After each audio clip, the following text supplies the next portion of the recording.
What is the most horrifyingly wrong or incorrect advice you've ever heard?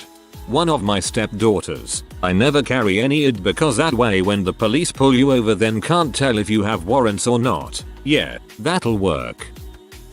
Had a health science teacher, in college mind you, tell the entire class that they should all just stop taking their prescription meds because that is what is killing you.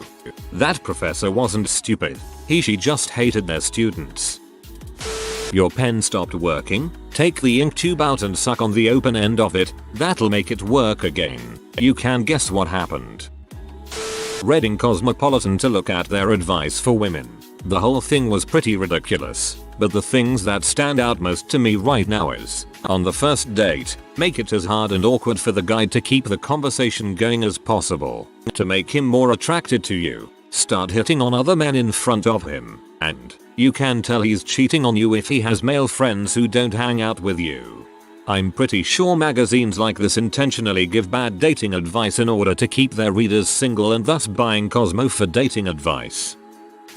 I know this one woman that has serious genetic abnormalities, and if she were to get pregnant she needs to be monitored by specialists prior to conception and labeled high risk, as one specific health problem could cause the fetus she carries to develop brain damage or life-threatening congenital problems. Her preacher told her it was wrong to use birth control, or get ultrasounds, or give birth in a hospital, or vaccinate her children, so she is not getting any healthcare whatsoever besides homeopathy and prayer at church. She is encouraging others with the same condition to live the same lifestyle, because she has had one borderline healthy child, and one dead one. My dad worked as a car salesman for 1 year back in the late 90s. I graduated college in 99 and got my first real job that fall. I had been driving my grandfather's 82 Chevy Celebrity, reeked of cigar smoke, and started commuting from rural Maryland to Beltway, Virginia about an hour. Got in an accident involving a deer carcass, bent the frame. Dad recommends getting a new car. I only had 1 or 2 paychecks under my belt, and instead of advising me to look for something used or just doing what I could to keep the Celebrity going, he said I should go to his old dealership, talk to his friend and get a brand new 2000 VW Jetta. He said since I had just graduated college, the best plan would be to sign a student lease. That is, a lease with a limit of 15k miles a year despite my 100 mile a day commute. I did exactly what he recommended. Totally my fault for not doing math. I was a dumb kid too excited by the thought of getting my first brand new car per parental recommendation. I eagerly put a whopping $1,000 down. Cut to 4 years later, the balloon hits and I'm over double the allotted miles. Following my dad's advice, I wound up paying about $30k for a $16k vehicle. Ouch, yeah, that's some terrible advice. My son's father was a horrible alcoholic. He would disappear for days at a time. I can't tell you how many times I was told to stick it out just because we had a child together. First, I thought you were your son's father. Then I realized that mothers have sons as well. I feel stupid now. My 8th grade teacher told us when we got to college to not go to class because the professors like and respect you more if you skip class to figure out the material on your own. Glad I didn't listen to that advice. In high school, our teachers constantly said that college professors don't care if you miss class. Out of 35 professors I have had, only 3 didn't take attendance. The rest had policies of if you miss X amount of classes, you automatically fail. The day I realized I need to stop taking career advice from my dad was when he said the following, when I was about 17. Everyone goes into computers now. Too many people. All the people your brother's age went into computers at university, so there's no point in you doing it. You need to do something else if you want to find a job. I now live with a 29-year-old app developer who earns £45k. It was terrible advice from a man who was too old to really understand that computers weren't just a fad. Friend of the family, his wife of 20 plus years dies from cancer. Now ex-sister-in-law practically berates him at the dinner table, telling him that now is not the time for being selfish and grieving the way he wanted, which was moving in with family to be supported until he got disability housing because he's blind. Nobody had a problem with this BTW. I never wanted to smash someone's face into the dinner table so badly. What a C.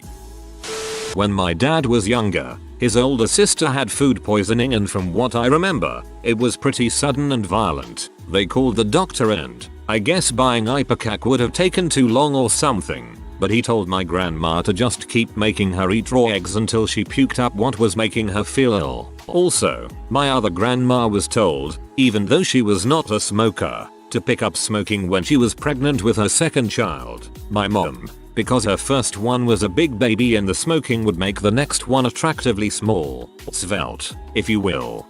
My grandmother was told to pick up smoking when she was pregnant to relax her and therefore cause less stress to the fetus. I guess this was pretty common advice back in the day. Had a guy in welding class try to tell me it would be just fine if we connected the oxygen tank to the line that carried argon for TIG welding. A gas is a gas, this'll work just as good. I personally shudder to think about what might have happened if someone struck a welding arc in the presence of pure, extremely reactive oxygen. Heck, the whole point of using argon is to shield your weld from oxygen contamination.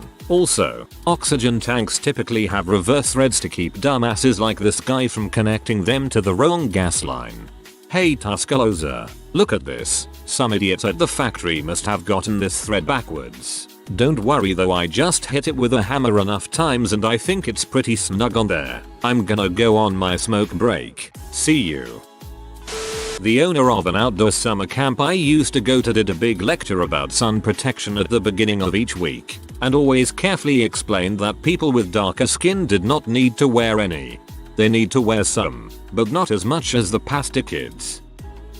In February 2011 I was denied a UK PSW visa after I completed my Master of Sciences. The problem was on my end, so I have no one to blame. Essentially I screwed up part of the maintenance section of the application. It wasn't that I didn't meet the qualifications, it was just that I filled out the section wrong. I was given a week's time to either leave the country or to appeal the decision. In that time I spoke to a few immigration solicitors on the best course of action.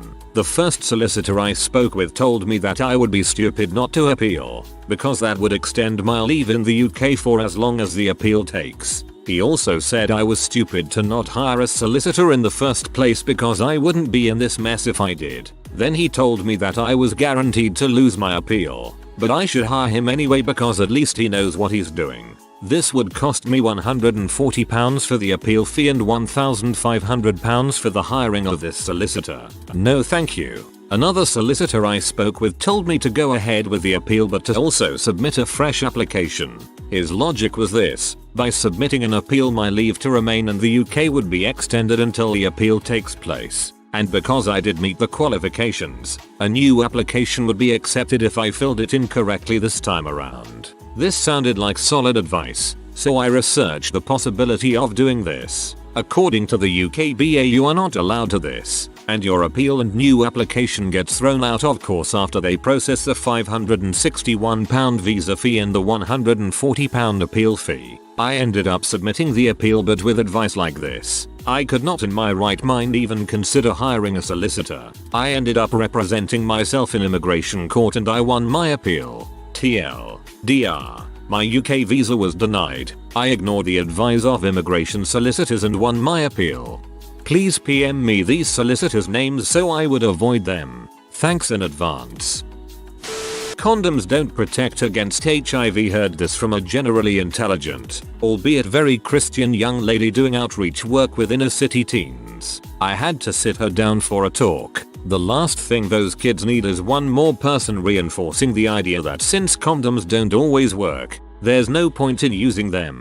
When I was in high school, we only had one sex ed session in grade 9. The instructor told us you needed to put on 8 condoms at the same time to prevent the transmission of HIV.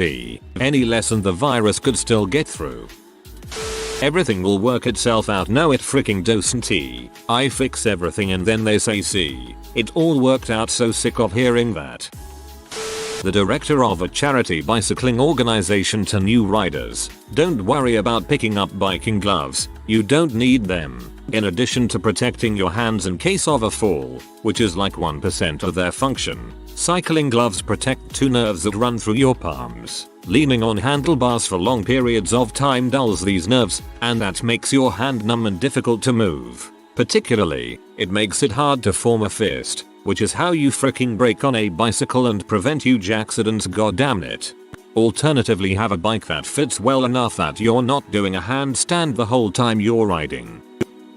I know a guy who thought if he drank enough Mountain Dew, it sterilized his little swimmers so he could go in bareback. My uncle was also in the Navy. Whenever he and his shipmates would make port, they would briefly walk in front of the radar to sterilize themselves for several days. From my dad, the truck driver: why are you going to college for engineering? You'll never have a pension. Just go get you a good union job. Opposites attract. What is true for magnets is not true for human beings. Also, sticks and stones may break my bones, but words will never hurt me. I think that is one of the worst pieces of advice that is commonly given to children throughout the lower levels of grade school. How can you tell a child this and then explain to him why using a racial slur is wrong or why bullying is wrong? Sticks and stones may break my bones, but words will give me mental illnesses and led to my suicide. Go scatter your loved one's ashes wherever. I'm now a funeral director and there's a huge list of places where it is illegal to scatter them. Most state parks, for example, families can get fined large amounts.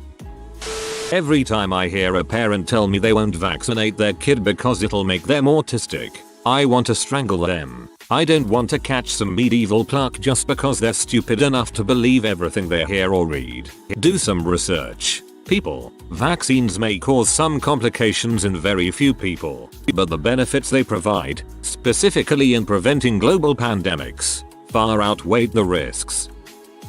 After having to cancel a job interview because of a rather severe family emergency, my father-in-law told me next time to just take my 3 children with me to the interview. This would be bad enough without the added fact that my middle child is autistic and needs constant supervision. Never change yourself for your boyfriend, girlfriend. If you are a crappy person and are hurting you so because of your crappy qualities, then it's always better to change. Also, sometimes small sacrifices are okay to be made if it means maintaining a happy relationship. I feel like part of the reason there are so many divorces is because everyone is being told not to change. It's a personal belief of mine that a healthy relationship helps both people develop, change, into better people. Not too bad or anything, but there is a bus route that recently got combined into another route. 510 no longer comes around. It's only the 509 now. This lady gets on a bus and asks if the 509 goes the same route as the 510. The bus driver says sort of and leaves it at that. The lady asks again, where does this bus go? The driver asks, where do you want to go? Lady says, I don't know, I just know it's on the 510 line. Bus driver looks at her blankly. Lady then says, never mind, I'll just wait for the 510. Bus driver then says, okay, you do that. I felt bad for the lady because she left before I could speak up. Stupid bus driver made her wait in the rain for a bus that would never come. The lady is a bit lost and she should know where she's trying to go, but the bus driver was the worst. Every rose has its thorn. Actually, there are several varieties of thornless roses, just as there are plenty of cowboys who don't even sing. Every night does have its dawn, though, so far, anyway. Many years ago when I lived in Cali and was getting a divorce during a time this state had decided to add mandatory counseling because of the high divorce rates. So I am waiting, and I can hear everything that is being said by the person in the counseling booth. The woman is crying and saying that her husband has been drinking and beating her since his release from jail. The counselor's response? You can either break up your family or accept him the way he is. Worst advice ever. Number. That's the best advice ever. Those are her 2 options. And it's a choice. Literally, that is the simplest way to look at it. I don't see how else you can look at it. He's not just gonna magically not drink and stop beating her.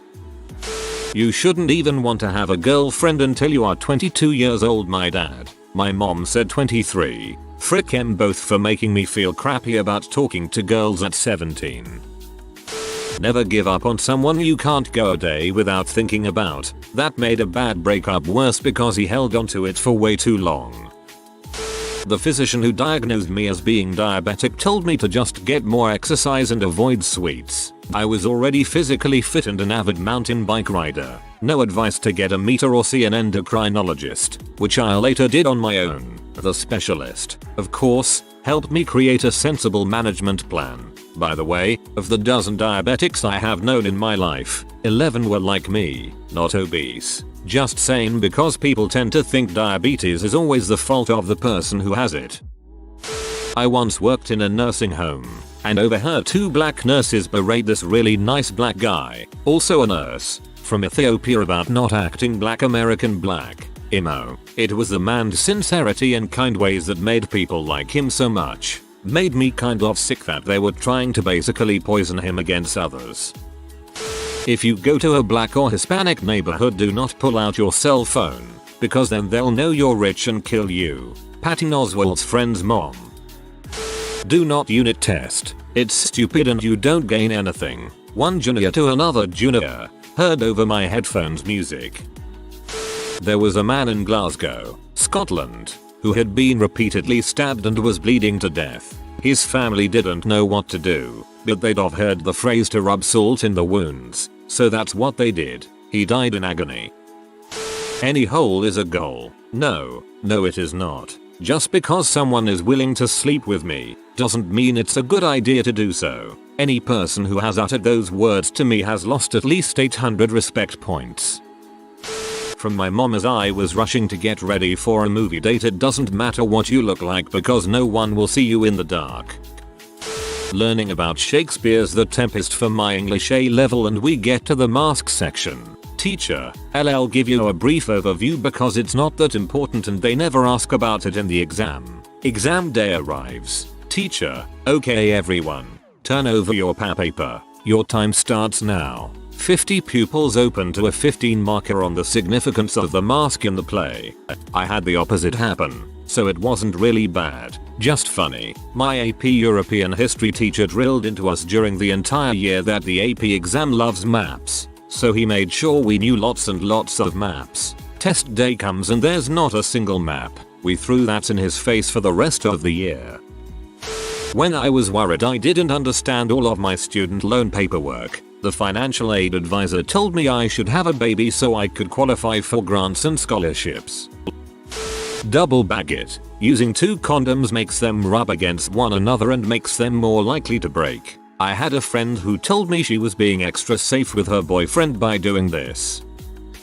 Fraternity house. I was a pledge. During a party some guy threw up what looked like gallons of Brunswick stew all over a small bathroom that was downstairs in the fraternity house. Pledge brothers start freaking out because all we had to clean it with was a little bit of bleach. Then out of nowhere, one of my pledge brothers comes up with the idea that we can use this gallon of ammonia he found to clean up the rest of the mess. Literally an instant before he poured it all over the ground. I shouted wait, then I proceeded to explain to him that he almost killed us all Hitler style, us and 300 inebriated college idiots. Last year I had a gay roommate. During the year I was having some girl problems and talking to a friend about it, and she said, "It's because your roommate is gay. You need to spend time with manly guys so you'll be interested in girls again." Everything happens for a reason. Biggest pile of crap ever. People who say that have no idea of the true horrors in this world. Horrifyingly wrong advice. Children cannot grow to be healthy, happy, successful, reasonable people unless they are raised by both a heterosexual father and a heterosexual mother. Not life-changing, but entertaining. I was good friends with an Asian exchange student in high school. We had to do a presentation for class. He wrote some story about dragons, but didn't know the word for dragon. I told him it was Mastodon, so he went to the front of the class and did the presentation in broken English saying Mastodon some 25 times. May sound mean, but we were good friends, and these were the sort of things we did to each other. After my wife and I got a puppy, we were amazed by the sheer volume of unsolicited dog training advice. Lots of people think the key to being a good dog owner is being the dominant alpha, and one woman very aggressively insisted that we get a choke chain for walks. WTF. People, I don't want to hurt my puppy or make him scared of me. If you're having a hard time getting something to fit, just force it in. I have found this advice to be horrible in many situations. If you are new to the channel, you can subscribe. I publish new videos every day. Until then, check another video.